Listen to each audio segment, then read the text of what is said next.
Bom dia, igreja. Mais uma vez, bom dia, graça e paz. Muito bom estar aqui com os irmãos e poder compartilhar e trazer uma porção da palavra do Senhor para a sua e para a minha vida. Como já foi dito aqui, hoje nós iniciamos uma série chamada Deus presente. Deus presente. E a razão é porque entramos no mês do Natal. O mês da celebração, do desfrutar do nascimento do nosso Salvador, Senhor Jesus. Mas também é um mês onde a gente celebra a vida, celebra relacionamentos. O mês que a gente engorda também. Vamos falar a verdade. Mas para iniciar a nossa conversa e conduzir a nossa reflexão aqui nessa manhã, eu quero ler com os irmãos o Evangelho segundo Mateus. Evangelho segundo Mateus, no capítulo 1. Nós vamos ler dos versículos 18 ao 23. Você pode me acompanhar aqui na tela, caso assim você deseja. Mateus capítulo 1, dos versos 18 a 23. Diz assim o texto: Foi assim o nascimento de Jesus Cristo. Maria, sua mãe, estava prometida em casamento a José. Mas, antes que se unissem, achou-se grávida pelo Espírito Santo. Por ser José, seu marido, um homem justo e não querendo expô-la à desonra pública, pretendia anular o casamento secretamente. Mas depois de ter pensado nisso, apareceu-lhe um anjo do Senhor em sonho e disse: José, filho de Davi, não tema receber Maria como sua esposa, pois o que nela foi gerado procede do Espírito Santo. Ela dará à luz um filho, e você deverá dar-lhe o nome de Jesus, porque ele salvará o seu povo dos seus pecados. Tudo isso aconteceu para que se cumprisse o que o Senhor dissera ao profeta: a virgem ficará grávida e dará à luz um filho, e lhe chamarão Emanuel, que significa Deus conosco. Vamos orar mais uma vez. Abaixe sua cabeça, feche seus olhos. Deus nosso Pai, nós te agradecemos e te louvamos pelo privilégio que temos de ouvir e conhecer um pouco mais do Senhor, do seu perfeito plano e, sobretudo, do nosso Salvador, Jesus. Por isso pedimos, Espírito Santo de Deus, nos conduza nessa hora. Me ajude a entregar a tua mensagem e os meus irmãos a recebê-la, para a honra e glória do teu santo nome. Nós queremos, sim, Senhor, deixar este local mais parecido com o Jesus Cristo de Nazaré. E é no nome dele que nós oramos e te agradecemos. Amém. Amém. Natal é um feriado cristão que também é considerado pelos não cristãos. Digamos que é o único feriado nacional, mundial, onde todos os tipos de gente celebram. Por mais que o sujeito seja um ateu, em algum momento da vida dele, no mês de dezembro, ele vai parar para sentar numa roda de família e dizer Feliz Natal. Guardadas as proporções, isso é quase que inevitável acontecer. Por razões diversas, a criminalidade diminui, as pessoas meio que se amam mais, ou pelo menos se toleram mais. Algo de muito precioso acontece no mês de dezembro, no Natal. Mas há um desconforto, há um desconforto nesse mês. De um lado, o desconforto acontece com os cristãos. Porque quando nós adentramos em lojas, em escritórios, em alguns cenários, nós não ouvimos e nem vemos muito mais, como se era, enfeites, decorações que se remetem ao verdadeiro significado do Natal. Cada vez mais a gente vê menos presépios, a gente vê menos músicas que falam sobre Natal. Quando você entra numa loja, num shopping, por exemplo, é muito provável que você esteja ouvindo, ou que você vá ouvir, um sertanejo universitário. Esteja tocando um samba, um pagode, alguma coisa que não remete ao significado do Natal. Jingle Bell, Jingle Bell. E para nós, cristãos, principalmente, isso causa um certo desconforto, porque a gente sabe que o que se propõe para nós não faz muito sentido com o verdadeiro significado do Natal. Não é verdade? Mas, de um outro lado, há um desconforto também pelos não cristãos. Porque, sim, ainda existe situações, lojas, lugares, rádios, que tocam a música da Simone. Então, é Natal, a festa cristã, ou não é? Essa música ainda aparece. Às vezes passava um carro de som fazendo propaganda de uma loja lá no Rio, e essa música era uma música de abertura do comercial. E causa um certo desconforto para o não cristão, porque ele teria que explicar, talvez, para um filho o que é uma festa cristã. Imagina um filho perguntando para ele: papai, o que essa música quer dizer? Então é Natal, uma festa cristã. Se ele é um não cristão, razoavelmente bateria nele um desconforto. Porque teria que explicar que o verdadeiro significado do Natal não tem a ver com São Nicolau, com o Papai Noel. Tem a ver com Jesus, o nascimento do Filho de Deus. Amém? Há uma zona de desconforto que paira mais de 2 anos na história. E não só o comércio, não só o falso Deus da estética comercial tem conseguido ou tentado atrapalhar o verdadeiro significado do Natal, mas como também algumas filosofias e religiões. Por exemplo, há uma crença que nós chamamos de deísmo, que significa que Deus criou o mundo, criou os seres humanos, deu corda e deixou a terra e os seres humanos para resolver os seus problemas. Não se envolve mais com os seres humanos. É uma crença de que Deus mora no mundo de lá, Ele está num trono distante e não está nem aí para o que acontece aqui. Há outras filosofias, há outros pensamentos como o humanismo, que acredita que o homem é o centro de todas as coisas. O homem é a medida, por ele tudo se interpreta.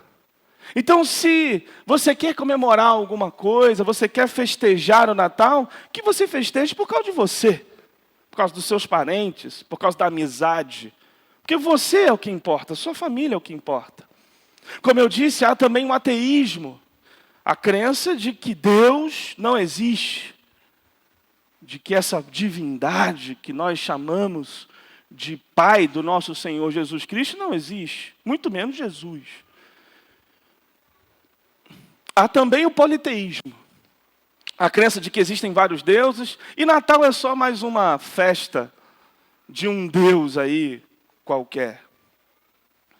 Um Deus que os cristãos chamam de Jesus. Há várias rupturas, há várias tentativas, há vários deuses falsos tentando sucumbir e destruir o real significado do Natal.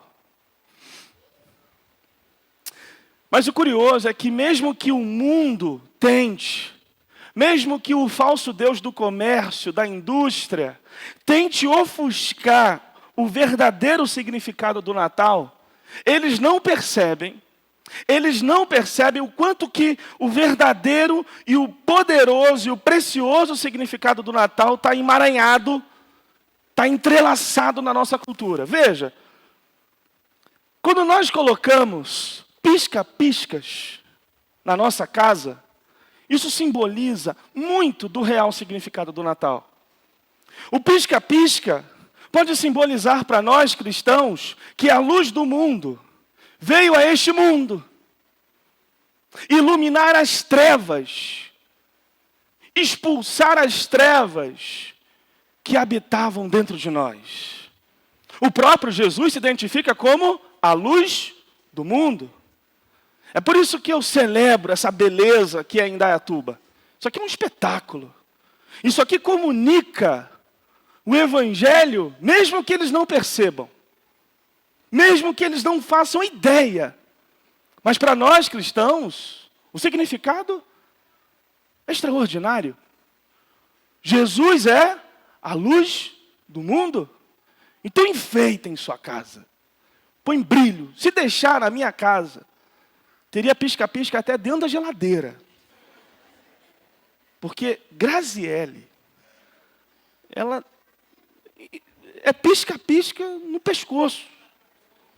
Se deixar, é isso que acontece. Mas faz sentido. Nós somos discípulos, seguidores daquele que é a luz do mundo. Por exemplo, quando nós damos presentes e recebemos presentes, o que isso simboliza? Para nós cristãos, simboliza que Deus nos presenteou com o maior e melhor presente que Ele poderia nos dar. E quem é esse presente? Jesus de Nazaré. O profeta Isaías diz que um filho nasceu e um filho foi dado. Deus nos deu Jesus de presente. É por isso que no Natal nós presenteamos pessoas. É claro que a razão comercial não é essa, mas para nós cristãos, a cultura nos traz esse ponto de contato que nós podemos dizer ao mundo: você tem ideia do que é o presente que você recebeu de Deus? Você faz noção da preciosidade que é um presente como esse? Percebem isso?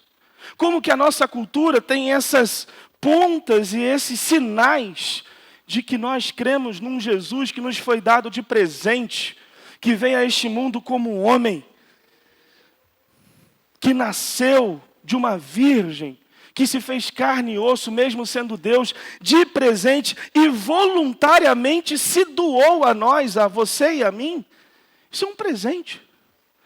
Por exemplo, quando no Natal nós lembramos dos necessitados, dos pobres, das viúvas, do órfão, do estrangeiro, isso é um sinal também de que o nosso Deus, o nosso Senhor Jesus, não veio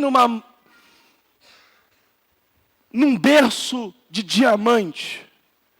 Ele nasceu numa fazenda, numa manjedoura, no meio de boi, no meio de esterco de boi, numa noite fria, necessitado de todos os tipos e extremos de cuidados.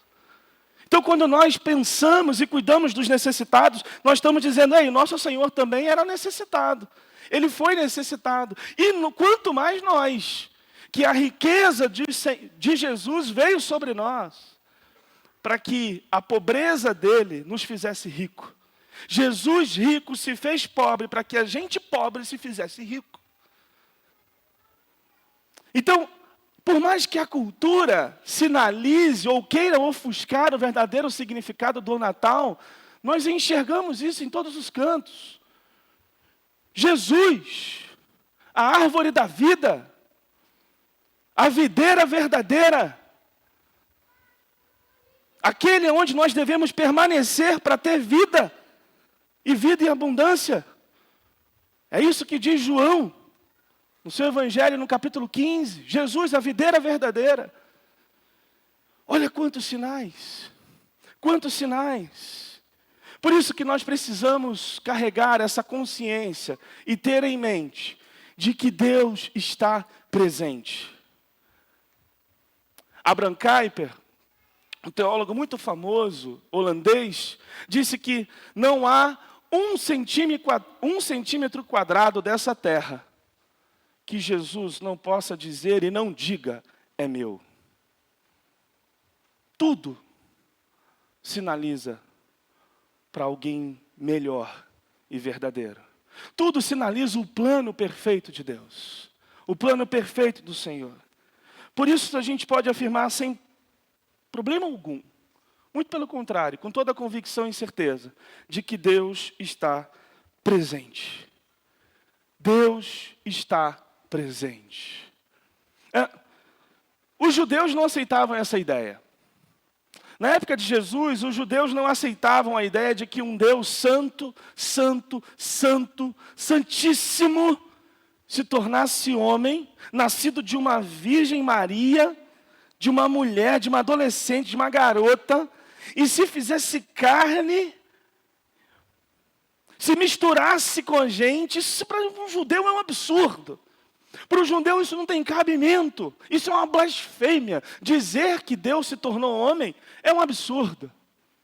Haja visto, esse foi um dos motivos que gerou tanto tumulto e tanto problema para Jesus. E para as pessoas que afirmavam que Jesus era Deus. Porque Deus não pode ser humano. Deus não pode se fazer homem. O problema dos judeus é que a expectativa que eles tinham de Jesus estava totalmente equivocada.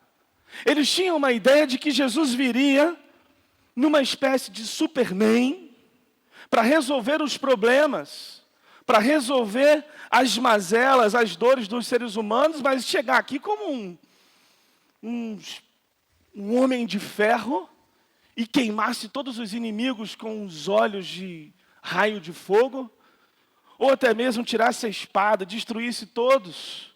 Mas Jesus veio numa manjedoura, Jesus veio em fraqueza. E, sobretudo, Jesus veio humano. O judeu, naquela época, acreditava fortemente de que isso era uma blasfêmia. E o que João, por exemplo, no seu capítulo 1 do seu evangelho nos diz? João nos diz que Deus veio a esse mundo de um jeito frágil, pobre, inesperado. João diz que o Verbo se fez carne e habitou entre nós. E vimos a sua glória, glória como a unigênito do Pai. Quando João nos fala isso, ele está dizendo que Deus não veio satisfazer os gostos e as expectativas erradas dos judeus. Quando João fala isso, ele está dizendo para nós, preste atenção. Deus enviou Jesus, porque Ele tem um plano para realizar na terra, mas também para corrigir as ideias erradas que vocês têm sobre Ele. Deus tirou Jesus do mundo das ideias e colocou Jesus no mundo das relações, de carne e osso. João veio dizer para nós de que Deus enviou Jesus, porque o seu interesse era se relacionar com você e comigo. Se relacionar de maneira direta, visceral, com todos nós.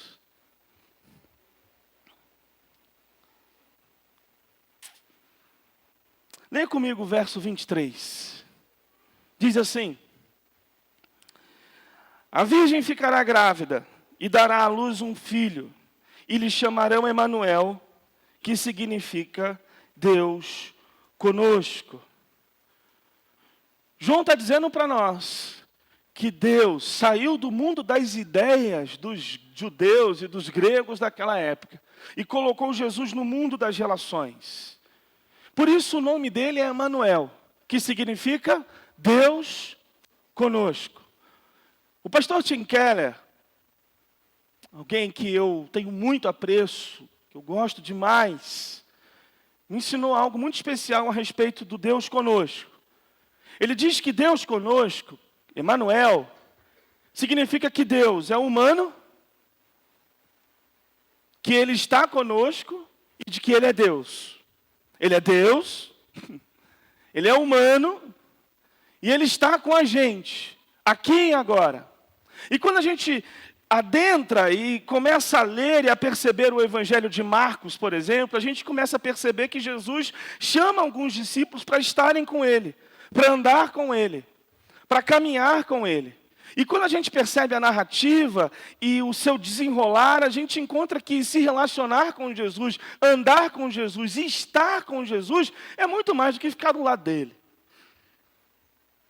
Evidente, Jesus chama os seus discípulos para que estivessem com Ele, para que interagissem com Ele, para que conversassem com Ele, para que seguissem Ele. Jesus chama os seus discípulos para uma relação de amigos, de irmão, uma relação visceral, uma relação de amizade real, não performática, fictícia, ou simplesmente de presença, mas de troca, de relacionamento. É isso que significa, por exemplo, estar com Ele. Estar com Jesus é interagir com Ele. E esse é o propósito da encarnação.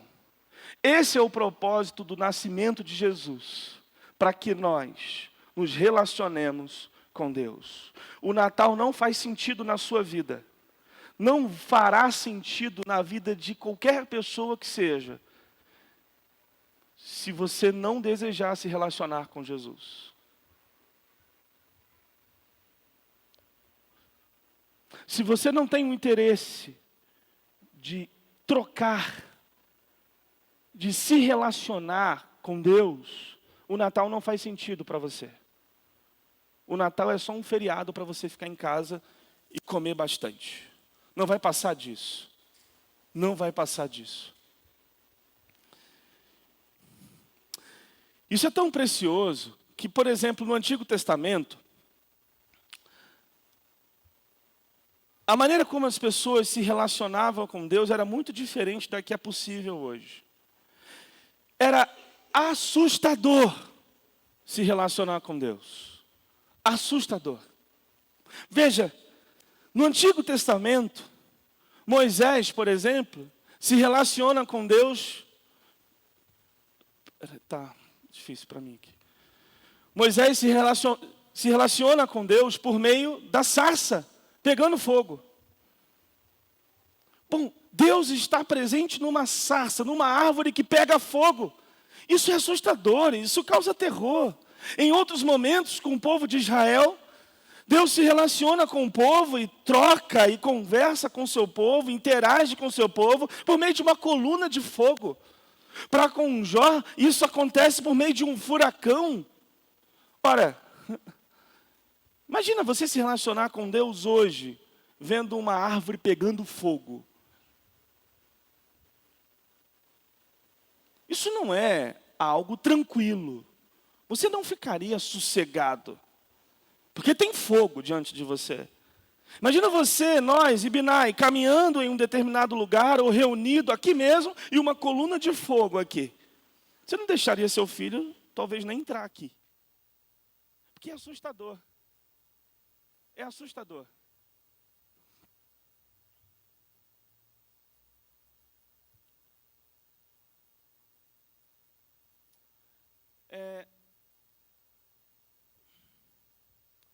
Além disso, saber que diante de Deus, nesse relacionamento com Deus, diante, por exemplo, da sarça, de uma coluna, de um furacão, estar diante da presença de Deus te levaria a ser consumido. As pessoas tinham uma ideia, e isso era fato, de que estar na presença de Deus não poderia ser de qualquer jeito. Você sabe, por exemplo, que o sacerdote, para adentrar no Santo dos Santos, precisava se preparar durante um ano inteiro, para que no momento do sacrifício ele estivesse puro, santo, lá dentro. Porque caso contrário, a santidade de Deus o mataria. A Bíblia conta episódios e exemplos de um sujeito que foi ajudar a arca a não cair, e ao encostar na arca, ele morre. A presença de Deus não se manifestava de uma maneira confortável ao povo, mas de uma maneira difícil, assustadora, espantosa. Deus era inacessível. Moisés, por exemplo, quando desce do monte, ele desce depois de um encontro com Deus para receber as tábuas da lei, ele desce com o seu rosto todo brilhoso, ao ponto das pessoas não conseguirem sequer olhar para Moisés, porque ele teve um encontro com Deus, só podia ouvi-lo, Mas quando olhava, tinha que baixar a cabeça e fechar os olhos, porque tamanha era a luz. Deus era inacessível. Agora pensa comigo, imagina Moisés. Imagina Moisés sentado aqui hoje, na Ibinai. Aqui, do seu lado. Ouvindo a mensagem do Natal. Ouvindo dizer que o Filho de Deus, que o Messias prometido, veio ao mundo, em carne e osso, que o Filho de Deus poderia ser tocado, que hoje, por meio do Filho de Deus, a nossa relação com Deus pode ser direta, sem medo e sem temor. Imagina Moisés ouvindo isso, o que você acha que ele diria para você? O que você acha que ele subiria aqui e diria para nós? No mínimo ele diria, gente, presta atenção, vocês têm ideia da preciosidade que é saber que Deus agora se fez carne e osso, habitou entre nós e criou um caminho direto para o Pai? Vocês têm ideia do que é isso? Vocês têm ideia do que tudo o que eu queria ver, experimentar, e agora vocês podem fazer isso? Vocês têm noção do impacto que isso é para o mundo? Imagina Moisés dizendo isso aqui. Quantos de Indaiatuba já estão sabendo disso por meio de você? Moisés diria um monte de outras coisas. Moisés ficaria desesperado de alegria. Moisés faria uma semana de churrasco para celebrar esse negócio junto com a gente. Que não seria muita coisa, porque a Ibinai gosta de churrasco, graças a Deus, lá de festa. Era isso que ele faria. Porque essa mensagem é a mensagem da expectativa de todo o Antigo Testamento. Um relacionamento direto com Deus. Muitos morreram na esperança de poder desfrutar o que a gente desfruta hoje. Isso é o Natal. Isso é o Natal. Mas a pergunta que pode vir à nossa cabeça agora é, bom, por que Jesus não veio de um jeito assustador, como no Antigo Testamento? Por que ele não veio como no Antigo Testamento foi uma coluna de fogo, uma sarça pegando fogo, um furacão? Por que agora Jesus, Deus, veio como um bebê? Como uma criança? Deixa eu ver se nós temos aqui. Temos um bebê aqui? Temos algum bebê? Se não na barriga? Temos? Não? Gente, porque, veja, nada se compara a um bebê. Nada se compara a um bebê. As crianças pequenas, elas já têm relativamente a sua boa autonomia. Quando elas querem, quando elas não querem, quando elas gostam, quando não gostam, não gostam. E aí dribla a gente, foge, daqui a pouco você está lá na secretaria ou no departamento de aviso do shopping procurando seu filho, mandando aviso para todo mundo, cadê ele, cadê ela? Eles têm essa habilidade. Mas um bebê não. Um bebê é vulnerável demais. É indefeso, mas também é uma gracinha. Ainda mais quando você joga para o alto, você roda ele ou ela, você fala, ela ri. E quando ela ri, gente? Quando ele ri, nossa, é para sempre. Vocês estão vendo aqui, né? O pai já se antecipando. Mas o bebê é isso. O bebê é uma gracinha, é indefeso. Mas ao mesmo tempo representa tanta alegria, tanta vida, tanta festa. É como se você olhasse para uma criança e dissesse, tem esperança para o mundo. O mundo não vai acabar aqui. Porque essa criança que nasceu e está crescendo, pode mudar o mundo. Pode abençoar muito o mundo. Isso traz alegria. Mas por que então Jesus veio por um bebê? Nessa figura indefesa, frágil, dócil. Porque dessa vez ele não veio trazer juízo. Ele não veio trazer terror. Ele veio trazer paz, acolhimento. ele veio trazer, sobretudo, um relacionamento direto com o Pai. Sem sacrifícios, sem barganha, sem troca, sabe? Não é mais juízo. Ele veio corrigir as nossas ideias sobre Deus. Sabe aquela pessoa que diz assim, olha, na casa de Deus não pode bermuda. Mas por quê, gente? Porque se você for num juiz, num tribunal, você não pode entrar de bermuda, não é verdade? Já ouviram isso? Respeito esse pensamento, respeito. Mas o que a gente precisa carregar no nosso coração, na nossa mente, é que Deus não é um juiz, como o juiz da terra. Deus não está num tribunal. Deus é Pai. Deus acolhe as crianças. Deus senta com prostitutas, com moradores de rua. Deus come e bebe com eles. Deus não é essa figura que você criou. Isso que você criou é um ídolo. Não é o Deus e Pai do nosso Senhor Jesus Cristo.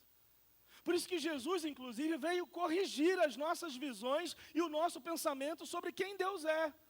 E sobre o tipo de relacionamento que Deus espera de nós. É evidente que ao caminhar com Jesus, que ao desfrutar de Jesus, há dois horizontes extremos. O Jesus homem e o Jesus Deus. Na qual diante dele, depois de um milagre extraordinário, Pedro corre de joelhos e diz, ai de mim, se afasta. Mas também é aquele que o Pedro diz, olha, a gente pode ficar aqui com o Senhor nesse monte, junto com Moisés, Elias. É o Deus que aproxima, mas é o Deus também que é Deus, que é santo. E isso vai gerando em nós uma postura de respeito, de reverência, porque nós não estamos lidando com qualquer um, nós estamos lidando com Deus, não com o juiz da cidade. Jesus veio corrigir as nossas ideias sobre Deus. Jesus veio nos aproximar de Deus e Deus de nós. Isso é o Natal. Isso é o Natal. Porque você sabe, nós sabemos bem, que nós jamais conseguiríamos nos relacionar com Deus diretamente por causa do nosso pecado. E Jesus veio assumir o preço, veio assumir a culpa, veio assumir a nossa condição, a nossa dívida com Deus por causa do pecado, imputada sobre Ele, para que a gente pudesse se relacionar diretamente com Deus. E aqui, caminhando para o fim, é muito curioso também, como que a presença de Deus era notada no Antigo Testamento. Por exemplo, dentre várias maneiras e várias formas, o povo de Israel percebia e sabia que Deus estava com eles quando a terra dava fruto, quando a terra prosperava. O povo de Israel sabia que Deus havia abençoado o seu povo e estava presente com o seu povo quando a terra germinava. Deus está presente aqui, eles diziam. Olha a terra, olha a nossa colheita. E assim é, também no Novo Testamento e nos dias de hoje. Deus está presente.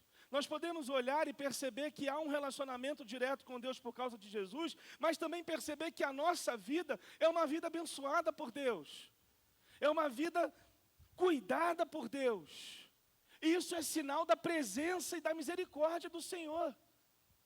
E isso só foi possível, e só é possível por causa de Jesus. Por causa de Jesus.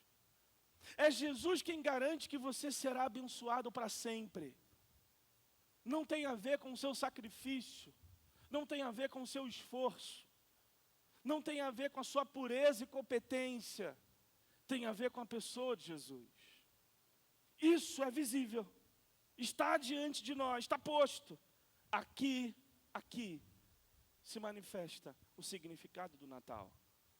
A bênção de Deus presente no meio de nós. Por isso, Deus presente como presente e presente como presença.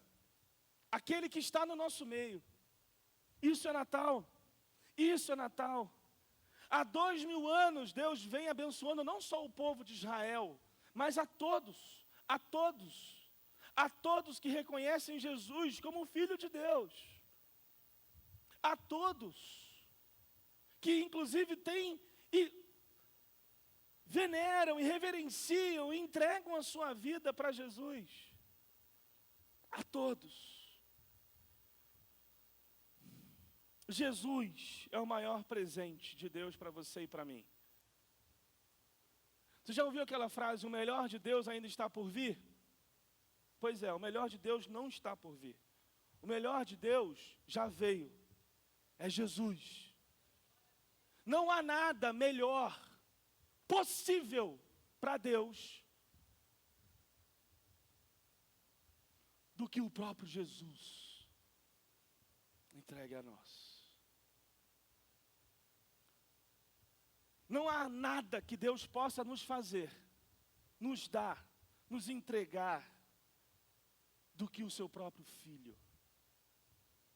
Esse foi o melhor presente possível para Deus. Isso é Natal. Isso é Natal. O Deus que se faz carne e habita entre nós. Por isso a gente pode dizer que sim, Jesus está conosco. Isso é um presente de Deus. Ter a presença de Deus é receber um presente de Deus. Isso nos ensina muitas coisas, muitas verdades. A primeira delas é que a gente, sim, de fato, precisa agradecer e glorificar ao Senhor por causa desse presente. E como todo presente, não nos é dado para que fique debaixo de uma árvore, né? Me lembro que a gente contava os minutos para a hora de abrir os presentes que estavam debaixo da árvore. Talvez você já tenha feito isso, ou já esteja fazendo isso. Porque é legal você saber quantos presentes tem ali, o que veio para você. Isso significa que presente foi dado para ser usado. Presente foi dado para ser usufruído. E a maneira como nós usufruímos desse presente que Deus nos deu é por meio de um relacionamento com Deus. E isso é simples, olha aqui para mim. É muito simples, mas ao mesmo tempo muito desafiador. Você precisa, assim como eu, nós precisamos nos encontrar com o Senhor todos os dias. Porque esse é o desejo de Deus para você e para mim. Usufruir desse presente que dá sentido de vida para a nossa existência. Isso acontece por meio de uma relação dialogal, onde um fala e o outro também. Aonde você fala e Deus fala também. É por isso que não faz sentido você, durante a sua semana, não ouvir o que Deus tem a dizer. Porque nenhum relacionamento se constitui apenas no monólogo. Aliás, não existe monólogo num relacionamento. Senão não é relacionamento, é monólogo. Relacionamento pressupõe conversa, pressupõe troca. Não faz sentido você dizer que ama a Jesus e se relaciona com Ele, quer ter um encontro diário com Ele, se você não se aproxima do que Ele tem a te dizer, que é da Bíblia Sagrada. A oração é também um meio de conversar e se relacionar com Deus. Mas se você só fala, se você não escuta, não tem relacionamento. Se não tem troca, se não tem silêncio numa conversa, ninguém se entende. Ninguém presta atenção ao que o outro está dizendo. Conta-se uma história de Madre Teresa de Calcutá, que certo dia ela foi dar uma entrevista para algum repórter e perguntaram para ela quanto tempo ela passava orando por dia. Ela disse: olha, moço, aquele jeito muito manso dela, eu oro por média de 2 a 3 horas por dia. Acordo muito cedo, sabe? Tomo meu cafezinho. Aí ele tomou um susto assim. Disse: mas madre, o que a senhora fala para Deus durante 2 horas? Ela disse: olha, moço, eu não falo nada, eu só escuto. Aí ele tomou outro susto. Mas então o que Deus te fala por 2 horas? Ela disse: ele não fala nada, ele só escuta.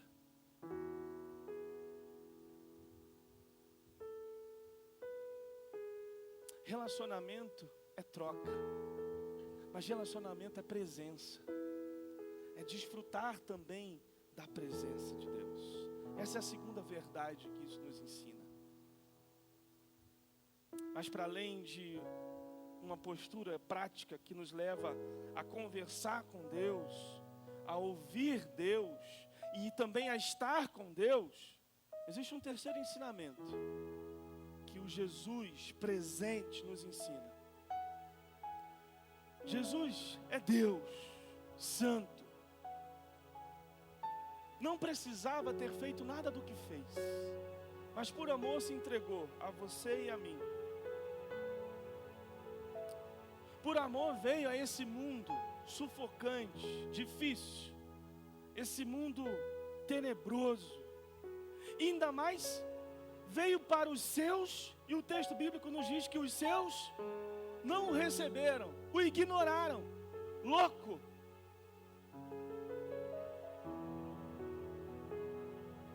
Disseram para ele: sai daqui, você está atrapalhando a nossa vida, o nosso comércio, você é um lunático. Queridos, Jesus nos coloca numa postura e numa situação de estar disposto a servir a todos, inclusive aqueles que não gostam de nós. Isso é Natal. É a mensagem de você ter que se relacionar com pessoas difíceis, com pessoas que te machucam, que te ferem, mas sempre amando. Natal também nos fala sobre o orgulho. E veja, você sabe, e aqui eu termino, você sabe que para alguns presentes existe um desconforto para ser recebido. Deixa eu te explicar isso. Tem presente que quando você recebe, quase que mexe um pouquinho com o seu orgulho, mexe um pouquinho com você. Porque veja, se você é uma pessoa, vou usar uma expressão diferente aqui, desprovida de um peso ideal, enfim, gordo, com todo respeito, desprovida de um peso, que eu usei essa expressão mais carinhosa, desprovida de um peso ideal. Imagina você num amigo oculto, amigo secreto, aqui em São Paulo é amigo secreto, né? Amigo oculto, amigo secreto. Imagina você numa reunião de amigo secreto recebendo um presente. Aí você abre esse presente e está lá um livro de dieta. E você sabe que você está desprovido de um peso ideal. Isso aqui não é um direto para você me dar esse livro, não. Tá? Mas por um outro lado, pensa. Imagina você abrindo esse livro e vendo que é um livro de dieta. E quando você olha o autor, é de um amigo seu. E lá dentro de você descobre que para esse amigo escrever um livro dele, é claro que você passou na cabeça dele. Então, em outras palavras, se você recebe um presente desse e diz muito obrigado, você está, de uma certa forma, reconhecendo de que você precisa emagrecer, guardadas as proporções. Imagina um outro episódio, você é alguém que precisa de uma ajuda financeira. Você é alguém que está em apuros financeiros, tem várias contas para pagar, muitas já ficaram atrasadas e tal. E vem um amigo e fala para você, olha só, eu tenho um dinheiro aqui. Quando você precisa? Eu preciso de X. Está aqui, ó, o X. Pode me pagar quando puder. Só que você não falou para ninguém. Esse amigo descobriu, chegou para você, se apresentou e só entre vocês e se propôs a ajudar você. Se você diz muito obrigado, o que você está dizendo? Realmente, eu tenho que quebrar meu orgulho. Porque se eu estou precisando, eu já devia ter falado, pedido ajuda. Mas graças a Deus por você que veio me ajudar, não é verdade? Essa talvez é a melhor postura, de você agradecer a pessoa que chegou até você e oferecer uma ajuda. Pois é, o presente que nós recebemos de Deus leva você e a mim ao mais profundo abismo da humilhação. Porque nós jamais merecíamos um presente como esse. O presente do Natal nos humilha, quebra o nosso orgulho e nos faz louvar e agradecer a Deus pela obra dele na cruz por nós, por ter vindo ao mundo por nós. Jesus é a representação clara de que nós jamais poderíamos fazer por nós mesmos o que a gente mais precisa, que é ter vida, que é nascer de novo, que é viver para sempre. Isso é Natal. Deus conosco, Deus presente, Deus em relação para todo sempre. Em nome de Jesus, isso é Natal. Vamos ficar em pé. Esse é um plano glorioso de Deus, um plano majestoso de Deus. E é isso que nós vamos cantar agora. E é isso que nós vamos dizer ao Senhor e agradecer a Deus por esse plano de ter trazido Jesus a nós. Jesus, o plano perfeito, que tornou o nosso Natal um efeito positivo dentro de nós, no mundo, transformando a nossa vida, a nossa realidade. Por isso, cante, louve essa música, agradecendo ao Senhor por essa obra maravilhosa que Ele fez. Agradeça ao Senhor. Que Deus nos abençoe, igreja. Feliz Natal. Feliz Natal. Literalmente, hoje a gente pode dizer, nosso Natal é feliz por causa de Jesus e desse plano maravilhoso. Amém. Amém.